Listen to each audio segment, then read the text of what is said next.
ببساطه كده يا جماعه جبنا لكم النهارده جهاز في فئته السعريه متوسطه شويه عن الاجهزه اللي كنا عرضناها لكم المره اللي فاتت اللي هي الغاليه.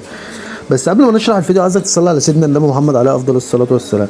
ده طبعا اسمه سيناتور 3 تسعات، جهاز جميل جدا وفئته متوسطه وسعره مش غالي قوي ولا مكلف قوي، والجهاز قيم جدا وده قيمه الجهاز. طبعا الجهاز معالج صن بلس 2507، والجهاز بيجي برامه 1 جيجا وذاكره 8. طبعا دي المخارج بتاعه الجهاز زي ما انت شايف. طبعا الجهاز بيجي بيو اس بي 1 عشان بيبقى جاي فيه واي فاي داخلي، يعني مش هتشتروه انتله. طبعا الجهاز بيجي مزود ب2 ريموت، ده الريموت العاده، وبيجي معاه ريموت كمان بلوتوث هفرجك عليه كمان شويه. طبعا الجهاز بيسع 8000 قناه، يعني بيشيل لحد 8000 قناه. طبعا ده الريموت البلوتوث. طبعا الجهاز بيجي كمان بوصله الاتش دي بتاعته، وصله عاديه بس حلوه شغاله، وبيجي بالترانس بتاعه حاجه برضه عاديه بس شغال ما يضرش.